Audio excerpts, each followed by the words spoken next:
Imaginez que vous êtes un coach de tennis. Vous débarquez un matin dans votre club et là, vous voyez un joueur. Soudain, ça vous revient en mémoire.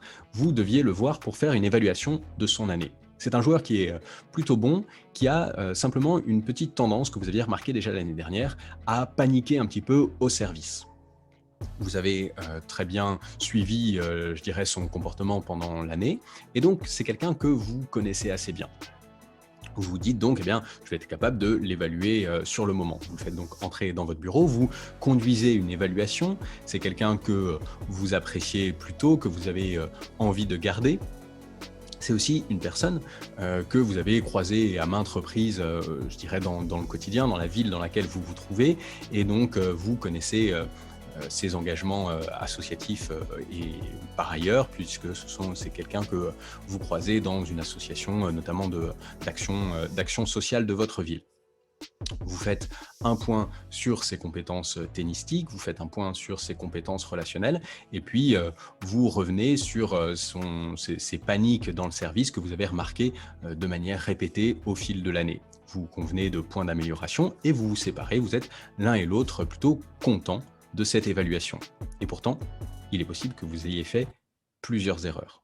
Lesquelles? C'est ce qu'on va voir dans cette vidéo. Les biais cognitifs sont des modèles de pensée que notre cerveau exécute de manière automatique. Ces modèles de pensée sont bien pratiques parce qu'ils permettent de réfléchir et de décider plus rapidement. Cependant, il peut aussi arriver qu'ils soient source d'erreurs. En sport, ils peuvent causer une mauvaise décision en préparation, en compétition ou à l'entraînement et provoquer la défaite, la stagnation, voire le gâchis complet de toute une saison. Parce qu'ils sont liés à notre manière de penser à tous et toutes, ces biais peuvent vous concerner, vous. Penser que faire attention ou être rationnel suffit est le meilleur moyen pour tomber dans leurs pièges. Mais alors comment les repérer, les éviter ou au moins limiter leurs aspects négatifs? C'est exactement ce que nous allons voir dans cette vidéo. De nombreux biais cognitifs sont ici à l'œuvre. Le premier biais qui a pu, hélas, fausser votre jugement, c'est le biais de mémoire disponible. C'est-à-dire que l'on a tendance à juger les personnes ou les événements ou les faits en fonction de la mémoire qui est disponible à un instant T. Évidemment, si la mémoire n'est pas disponible, on n'arrive pas à juger en fonction de ce à quoi on n'a pas accès.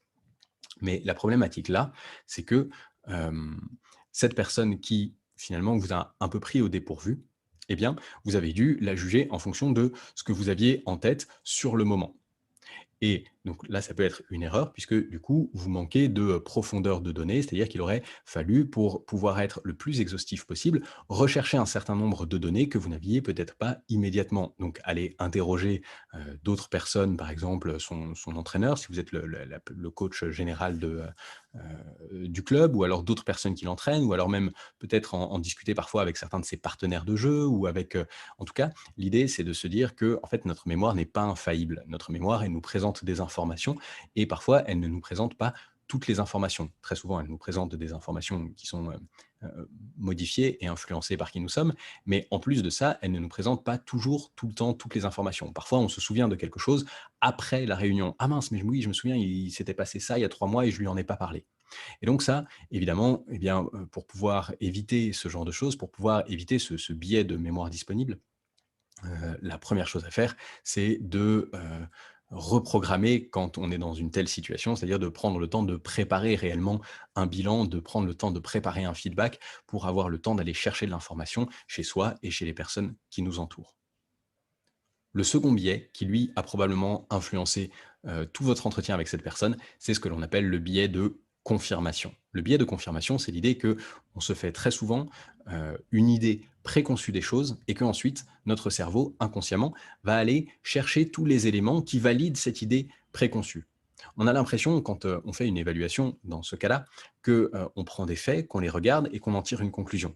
En réalité, bien souvent, notre cerveau a déjà sa conclusion et va aller chercher et sélectionner les faits qui viennent nourrir cette conclusion. Là, en l'occurrence, c'est quelqu'un que vous appréciez et en plus que vous souhaitez conserver dans ce club. On ne parlera pas ici du billet d'intérêt, mais vous imaginez bien ce que cela recouvre. Donc là, finalement, vous êtes parti avec une conclusion qui semblait dire bah, c'est quelqu'un à qui j'ai envie de faire plaisir parce que j'ai envie de le garder, c'est quelqu'un que j'apprécie, donc à qui j'ai envie de finalement de donner un peu confusément quelque chose de positif. J'ai envie que ça se termine bien et j'ai envie qu'il y ait quelque chose de positif qui ressorte de tout ça. Et donc ensuite, votre cerveau va filtrer, malheureusement, et notre cerveau, je dis votre cerveau, mais c'est notre cerveau, hein, ce sont des biais cognitifs, ça nous arrive à tous, filtrer les informations pour qu'elles correspondent à cette envie plutôt positive et générale. En termes de filtrage d'informations, et c'est le troisième biais cognitif, eh bien, il va y avoir ce qu'on appelle un biais notamment de fréquence illusoire. Le biais de fréquence illusoire, eh bien, c'est lorsque on a tendance à remarquer la fréquence de certaines choses, lorsqu'on s'intéresse à la fréquence de survenance d'un événement, eh bien, on va avoir tendance à penser qu'il arrive de manière heu, plus fréquente qu'il n'arrive réellement.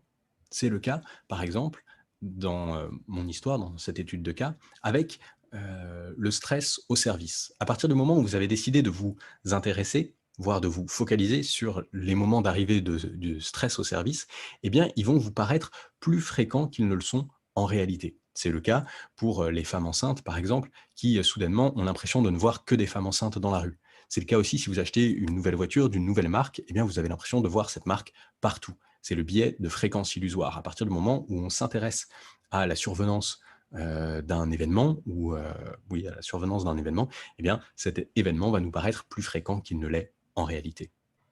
Un autre biais qui a pu, avoir lieu dans cet entretien, c'est le biais de disponibilité. Alors on a parlé du biais de disponibilité en mémoire, c'est-à-dire qu'on va se concentrer sur ce dont on se souvient pour essayer de juger la personne, mais on a aussi un biais de disponibilité qui est, le biais selon lequel nous avons tendance à, utiliser, à nous concentrer sur les données qui sont disponibles, même si elles ne sont pas directement liées à, ce que l'on est en train de faire ou ce qu'on est en train d'évaluer. Là, typiquement, c'est, l'implication, associative et citoyenne de cette personne. C'est une donnée qui est disponible, qui n'a pas de relation avec, heu, son évaluation en tant que joueur, mais puisque la donnée est disponible, le cerveau va s'y attacher.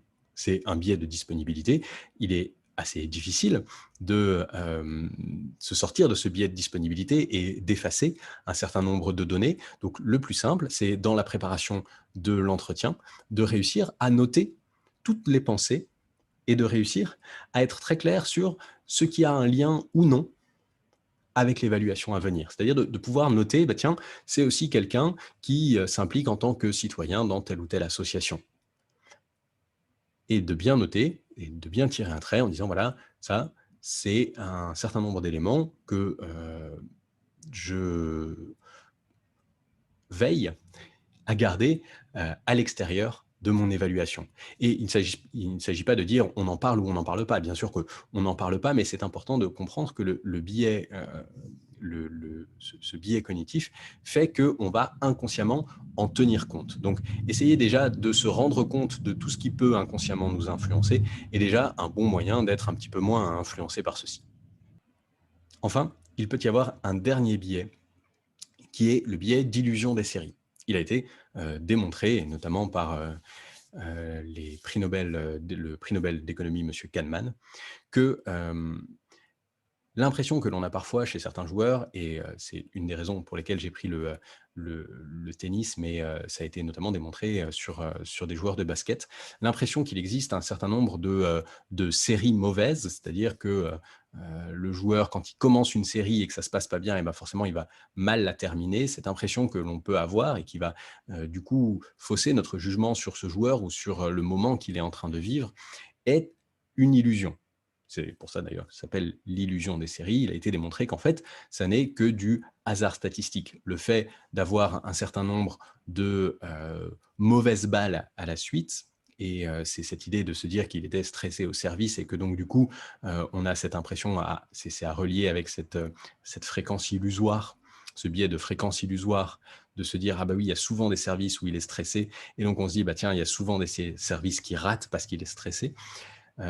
Cette illusion des séries, en fait, cette idée d'illusion des séries vient nous rappeler que lorsqu'on est focalisé sur quelques événements, eh bien, on perd la vue, un petit peu le recul qui serait nécessaire pour pouvoir analyser des statistiques. C'est très difficile pour notre cerveau de comprendre les implications des statistiques et de comprendre que une mauvaise série n'est pas une mauvaise série, mais peut tout à fait être un hasard statistique. Donc, il peut aussi y avoir d'autres raisons, hein. Ça peut être un mauvais jour pour cette personne, ça peut être un certain nombre de choses, mais bien souvent, eh bien, il se trouve que cette illusion qu'on a d'avoir des séries de mauvais jeux ou des séries de mauvaises frappes, de mauvais tirs, de mauvais ce qu'on veut, ou de bons tirs, ou une série voilà, de moments où on est dedans, eh bien, en fait, c'est plutôt un hasard statistique et qu'en fait, d'un match à l'autre ou d'une saison à l'autre, les statistiques, à partir du moment où on a assez de données, finissent par se retrouver. Donc, ce qui est important, c'est de garder du recul, d'essayer d'avoir de la statistique, des chiffres, alors des chiffres qui soient déterminés en amont pour éviter de tomber dans du biais de confirmation ou dans du biais de fréquence illusoire. C'est-à-dire que je me fixe en début de période d'évaluation un certain nombre de critères sur lesquels je vais évaluer tous mes joueurs et pas je me dis bon bah tiens ce joueur-là je vais essayer d'aller voir ses stats de ci, ce joueur-là je vais essayer de voir telle stat. Non, je prends pour éviter de tomber dans du biais de confirmation et dans du biais de fréquence illusoire, je vais préparer en amont son évaluation et déterminer les critères d'évaluation en amont et ensuite aller chercher des chiffres pour éviter de tomber dans l'illusion des séries.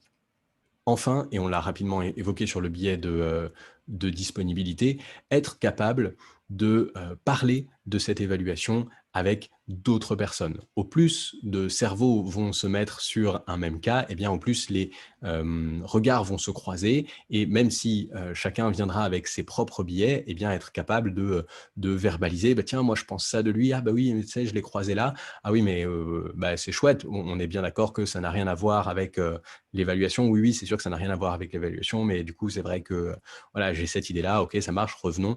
L'idée de la discussion, c'est qu'elle peut nous aider à prendre conscience des biais et même si ça ne va pas diminuer l'affection que vous portez à cette personne, eh bien, ça va permettre de recadrer. Donc, cette idée de réussir à extérioriser un maximum les pensées que vous pouvez avoir à propos de la personne que vous évaluez et idéalement, donc soit en les écrivant, soit idéalement de faire cette évaluation à plusieurs afin d'avoir un regard qui puisse être plus complet et plus riche.